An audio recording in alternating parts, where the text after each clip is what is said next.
Eu penso que uma das palavras de encorajamento mais conhecidas dada por Jesus aos seus discípulos deve ser aquela dita no Sermão do Monte, e ela também faz parte do nosso repertório musical, baseado em Mateus capítulo 6, verso 26. Observem as aves do céu. Elas não semeiam, nem colhem, nem armazenam em celeiros, contudo o Pai Celestial as alimenta. Não têm vocês muito mais valor do que elas? O Senhor Jesus usou essa ilustração para encorajar seus seguidores a confiarem na provisão e no cuidado de Deus por suas vidas, ao invés de ficarem ansiosos, preocupados.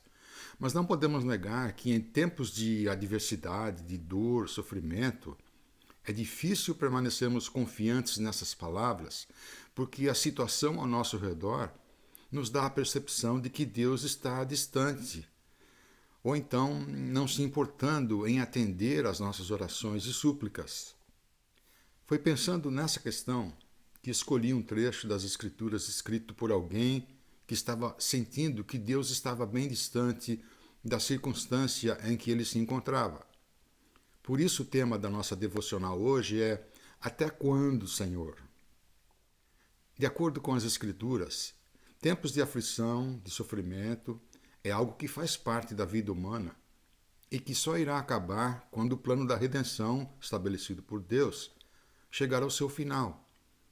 No último capítulo das Escrituras, registrado pelo apóstolo João, conforme uma das visões que Deus lhe concedeu a respeito do que irá acontecer, está escrito o seguinte: ouvi uma forte voz que vinha do trono e dizia: agora o tabernáculo de Deus está com os homens, com os quais ele habitará.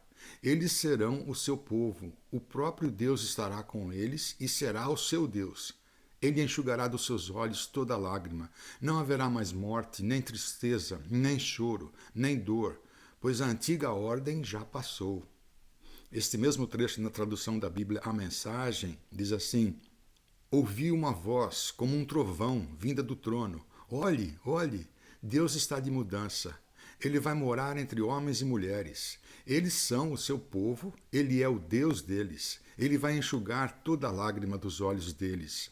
A morte se foi de vez, e também se foram as lágrimas, o choro e a dor. A primeira ordem das coisas não existe mais. Ou seja, Deus vai voltar a viver no meio do seu povo, no meio da humanidade. Deus vai restaurar totalmente a condição ou a ordem original que existia no Jardim do Éden, antes do ato de desobediência do ser humano, que causou o rompimento da sua comunhão pessoal com Deus. Deus vai enxugar dos nossos olhos todas as lágrimas causadas por perdas, dores, sofrimentos pelos quais passamos nesta vida.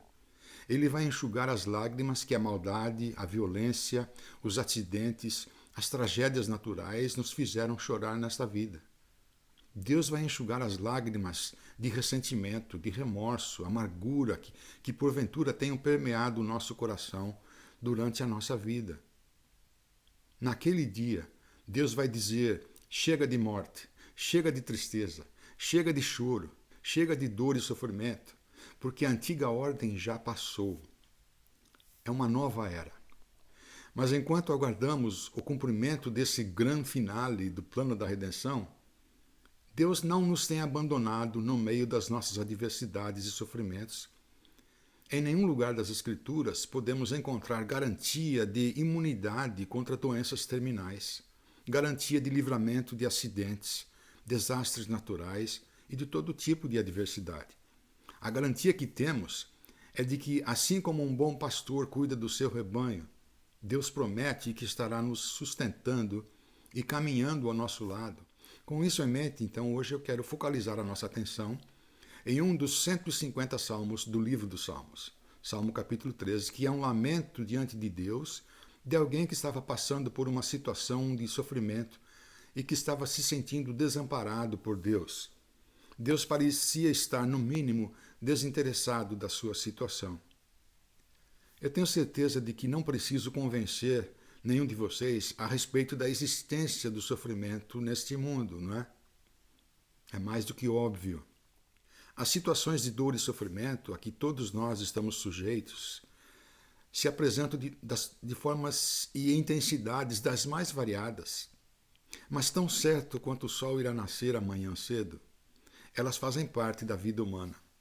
Independentemente de qual seja o nosso status social, grau de escolaridade, condição financeira, religião, raça, sexo, e porque o sofrimento é uma realidade da vida, a palavra de Deus tem algo relevante a nos ensinar a esse respeito. É bem provável que durante a nossa vida terrena não encontraremos uma resposta satisfatória da razão de ser do sofrimento, mas Deus nos deixou por escrito na sua palavra claros exemplos de como devemos reagir em tempos de sofrimento.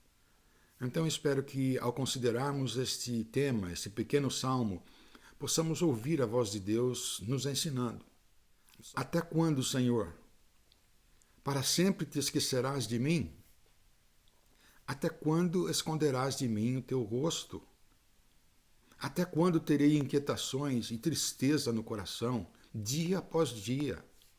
Até quando o meu inimigo triunfará sobre mim? Olha para mim e responde, Senhor meu Deus. Ilumina os meus olhos, do contrário dormirei o sono da morte. Os meus inimigos dirão, eu o venci, e os meus adversários festejarão o meu fracasso. Mas eu, porém, confio em teu amor. O meu coração exulta em tua salvação. Quero cantar ao Senhor pelo bem que ele me tem feito. Vocês, assim como eu, já devem ter ouvido falar que a vida é um tipo de montanha-russa, por assim dizer. Ela é cheia de altos e baixos. É uma mistura de tempos de tranquilidade e alegria, quando as coisas vão bem e nos sentimos próximos de Deus, abençoados, com tempos de tristeza e aflição. Algum tempo atrás, eu pensei em comprar uma dessas molduras de placa de carro que eu vi numa prateleira de uma livraria evangélica e tinha os seguintes dizeres: cercado, protegido por anjos, alguma mensagem desse tipo. Eu acabei não comprando porque, apesar da companhia e proteção de Deus sobre a nossa vida ser uma realidade tão preciosa, quando ela é usada assim em avulso, isolada de outras realidades ensinadas nas Escrituras, ela pode comunicar uma verdade incompleta, como, por exemplo, a ideia de que eu estaria totalmente isento de me envolver em algum acidente com o meu carro, né? A verdade é que o simples fato de estarmos vivendo num mundo em desequilíbrio significa que não estamos, de forma alguma, isentos de experimentar adversidade, sofrimento, desilusões, infortúnios e calamidades. Portanto, voltando ao Salmo, a impressão que eu tenho ao ler é que o escritor estava procurando encontrar sentido ao sofrimento e ele não conseguia chegar a uma conclusão que o satisfizesse. Você sabe que dos 150 salmos que fazem parte do livro dos Salmos, quase a metade deles, mais de 60, são pura expressão de lamento, expressão de queixa diante de Deus por causa de circunstâncias adversas e especialmente sofrimento. A própria palavra oração no Velho Testamento tem a conotação de ser uma expressão de lamento, uma expressão de queixa diante de Deus. Uma das principais razões pelas quais as pessoas iam ao templo naquele tempo era para apresentar seus pedidos a Deus, pleitear suas causas diante de Deus. O Senhor Jesus reafirmou as palavras escritas pelo profeta Isaías ao dizer: a minha casa será chamada casa de oração. Isto é, o lugar onde a família de Deus se reúne, os filhos de Deus vão e encontram um ambiente propício para abrir o coração diante de Deus. Infelizmente, hoje em dia, de um modo geral, nós evangélicos apreciamos bem mais uma perspectiva triunfalista da fé. Porque falar sobre sofrimento e adversidades parece ser uma expressão de uma fé fraca, derrotada. E o problema dessa perspectiva triunfalista é que ela nos leva a pensar que estamos imunes, isentos de experimentar sofrimento nessa vida. Podem ser físicos ou mentais, mas a realidade é que a vida comprova que o sofrimento faz parte da vida humana. As doenças, as desavenças, as falcatruas, a criminalidade, a violência, acidentes e fatalidades, tragédias naturais, terremotos, furacões, tsunamis, fazem parte da história da humanidade. Todos nós estamos sujeitos a experimentar situações que estão totalmente fora do nosso controle. E assim sendo, como devemos proceder diante das circunstâncias de sofrimento e adversidade?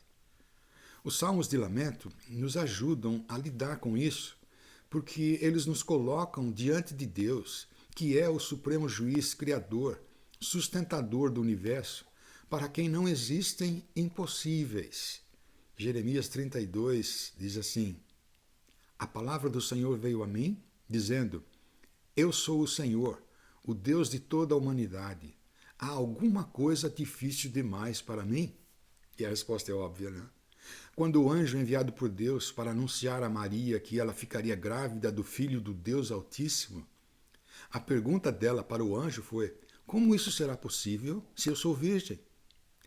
E sem oferecer uma explicação científica detalhada, a resposta do anjo foi: lembra de como todos diziam que sua prima Isabel, por ser estéril e de idade avançada, não podia engravidar? Pois bem, ela já está no 6º mês de gravidez. E como você mesma vai comprovar, nada é impossível para Deus.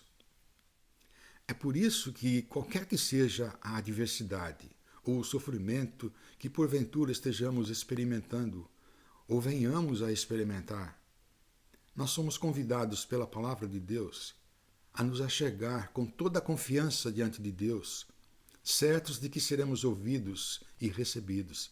Hebreus capítulo 4. Não temos um sumo sacerdote, um mediador, que não possa compadecer-se das nossas fraquezas. Assim sendo, aproximemo-nos do trono da graça, com toda a confiança, a fim de recebermos misericórdia e encontrarmos graça que nos ajude no momento da necessidade. Verdade espetacular. O Salmo 13 é um exemplo de como o seu autor lidou com o sofrimento que o afligia dia e noite. Ele então se coloca diante de Deus e passa a apresentar sua queixa, o seu protesto. A primeira coisa que fica bem óbvia é que ele tinha total liberdade para se queixar diante de Deus, fazendo 5 perguntas assim a queima-roupa, sem parar, num fôlego só. Até quando, Senhor? Por quanto mais tempo o Senhor vai continuar me ignorando? Até quando vou ter que ficar olhando para a sua nuca e não os teus olhos? Até quando vou ter que ficar carregando diariamente este enorme fardo de sofrimento e tristeza? Essas indagações nos dizem que precisamos ser totalmente honestos diante de Deus. Podemos ser totalmente honestos e nos achegar diante de Deus sem a necessidade de ter que reprimir nem sufocar aquilo que o nosso coração está sentindo. Eu acho que muitos de nós não desfrutam de uma experiência de comunhão com Deus mais significativa, porque guardamos no coração uma certa amargura, ressentimento contra Deus, por causa de alguma experiência passada em que, ao nosso ver, Ele tenha se ausentado, menosprezado ou ignorado a nossa dor ou sofrimento, que por algum motivo nós nunca nos sentimos à vontade para expressar isso diante de Deus. Mas o salmista aqui, ele está livremente e sinceramente levantando acusações contra Deus. 5 indagações seguidas. Até quando? Por quanto mais tempo o Senhor vai ficar indiferente, inativo diante dessa situação? Até quando o Senhor vai me tratar como se o meu sofrimento não importasse para o Senhor? Será que essa atitude cabe na nossa teologia? Agora observe que não é uma questão de falta de fé da parte do salmista. Ele estava dizendo, até quando, Senhor? Ele não estava questionando a existência de Deus, dizendo, se é verdade que o Senhor existe, então faça alguma coisa, não é? Não é isso que ele estava fazendo. Ele estava apenas expressando um desabafo diante de Deus por causa do sofrimento que ele estava passando. Para quem acha que é uma atitude estranha, um cristão falar dessa maneira, lembra que o próprio Senhor Jesus, ele falou de uma forma semelhante na sua crucificação ao dizer, meu Deus, por que me abandonaste? Por que me desamparaste? Portanto, não é uma questão de falta de fé, de incredulidade, porque se fosse, nem Jesus nem o salmista teria falado com Deus. A indagação de ambos estava fundamentada na aliança que Deus havia feito no passado com Abraão, Isaque e Jacó, de que nunca, jamais, em tempo algum, abandonaria os seus filhos. Ou seja, era uma indagação baseada no compromisso que o próprio Deus havia feito. E o Deus que não pode mentir havia assumido com o seu povo. E nós hoje podemos desfrutar dessa mesma promessa que o Senhor Jesus reafirmou antes de ascender ao céu, dizendo: eu estarei sempre com vocês, até o fim dos tempos. Ao perguntar até quando e por quanto mais tempo, o salmista não estava sendo grosseiro nem desrespeitoso para com Deus. Ele estava apenas sendo transparente, ao invés de falar hipocritamente. Não era uma expressão de falta de confiança em Deus, mas sim de desabafo do sofrimento. No verso 3 diz: olha para mim e responde, Senhor meu Deus. Uma outra expressão de queixa, de protesto aí do salmista, tem a ver com a consequência que o sentimento da ausência de Deus, a aparente ausência, estava produzindo na vida do salmista. Ele diz: até quando terei inquietações e tristeza no coração, dia após dia? E ele também se queixa em relação aos seus inimigos. Até quando o meu inimigo triunfará sobre mim? Mas logo em seguida, a queixa contra esse aparente distanciamento, inatividade de Deus, o salmista passa a fazer um pedido, ele faz uma petição. Olha para mim e responde, Senhor meu Deus. Ilumina os meus olhos, do contrário dormirei o sono da morte. O salmista parece estar num beco sem saída. Fisicamente, ele estava esmorecendo e agora chega ao ponto de tentar persuadir Deus a fazer algo a respeito da situação. Depois de se queixar e pedir socorro, agora ele tenta fazer todo o possível para persuadir Deus, fazer um tipo de negociação com Deus. O versículo 4 diz: os meus inimigos dirão, eu o venci, e os meus adversários festejarão o meu fracasso. Em outras palavras, se o Senhor não responder, quem irá cantar louvores e festejar serão os meus adversários. Este argumento é bem semelhante ao que é usado no Salmo 6, que também é um salmo de lamento. Diz assim: volta-te, Senhor, e livra-me. Salva-me por causa do teu amor leal. Quem morreu não se lembra de ti. Entre os mortos, quem te louvará? Se o Senhor não entrar em ação, os meus inimigos irão triunfar e festejar. E isso só irá servir para glorificar os deuses deles e não o Senhor.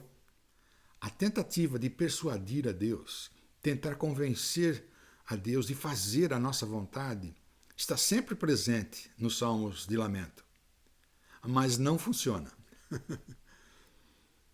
Mas tem uma outra atitude que é comum aparecer nesses salmos, é a da proclamação de confiança do salmista em Deus. Eu, porém, confio em teu amor. O meu coração exulta em tua salvação. É uma expressão da confiança que, no final das contas, apesar de tudo o que estava acontecendo de ruim, a confiança no amor e no cuidado de Deus é reiterada, é renovada. O salmista simplesmente dá uma pausa e procura trazer à memória verdades que já conhecia a respeito do caráter de Deus, os atributos infalíveis, eternos de Deus. No fundo do seu coração, apesar de que os seus olhos físicos não conseguiam enxergar, ele sabia que o Deus eterno não era um Deus semelhante aos ídolos fabricados por mãos humanas, que, conforme o Salmo 115 diz, têm boca, mas não podem falar, olhos, mas não podem ver, têm ouvidos, mas não podem ouvir, nariz, mas não podem sentir cheiro, têm mãos, mas nada podem apalpar, pés, mas não podem andar, nem emitem som algum com a garganta. Vocês que temem ao Senhor, confiem no Senhor. Ele é o seu socorro e o seu escudo. Em um outro salmo também de lamento, Salmo 86, temos essa declaração: Tu, Senhor, és Deus compassivo e misericordioso, muito paciente, rico em amor e em fidelidade. Era como estar dizendo: apesar do que a minha situação de vida está querendo me convencer, de uma coisa eu estou bem certo: eu sei quem o Senhor é. Por isso o salmista conclui a sua oração de lamento dizendo: eu quero cantar ao Senhor por todo o bem que Ele me tem feito. Observe que nos versos 1 a 5, o salmista está falando em direção a Deus. Os verbos e pronomes estão na segunda pessoa do singular. Ele falando com Deus. Mas nesse verso 6, ele talvez tenha se voltado para a congregação ou para as pessoas que estavam ao seu redor ali no templo, e aí ele expressa o seu desejo de louvar a Deus com cântico, em gratidão pelas bênçãos já recebidas, por todo o bem que Deus me tem feito. Então, resumindo o que temos observado nesse salmo a respeito da nossa reação diante de situações de sofrimento, primeiro vimos que devemos ser totalmente transparentes diante de Deus. Abrir o nosso coração com liberdade, sinceridade, porque Deus prometeu que jamais, por motivo nenhum, irá nos abandonar. Ao invés de tentarmos explicar a razão e significado do sofrimento com base na nossa própria sabedoria e entendimento, devemos colocá-la diante de Deus através da oração. Caso contrário, é certeza que a nossa comunhão pessoal com Deus irá ficar danificada. Somente quando nos rendemos a Deus, jogando limpo com Deus, com quem Ele é que estaremos concedendo ao Espírito de Deus a oportunidade de nos revelar o seu poder, a sua graça e misericórdia. Segundo, precisamos trazer à memória as qualidades do caráter de Deus. Relembrar quem Ele realmente é. Ou seja, é aquilo que já sabemos do caráter de Deus, dos seus atributos imutáveis, que irá nos conceder equilíbrio e bom senso diante de qualquer sofrimento que porventura venhamos a experimentar nesta vida. Por exemplo, trazer à memória o fato que Deus é sempre fiel e sempre nos tratará de acordo com as suas misericórdias. Lamentações 3. Graças ao grande amor do Senhor é que não somos consumidos, pois as suas misericórdias são inesgotáveis, renovam-se cada manhã. Grande é a sua fidelidade. Salmo 77. Recordarei os feitos do Senhor. Recordarei os teus antigos milagres. Meditarei em todas as tuas obras e considerarei todos os teus feitos. Teus caminhos, ó Deus, são santos.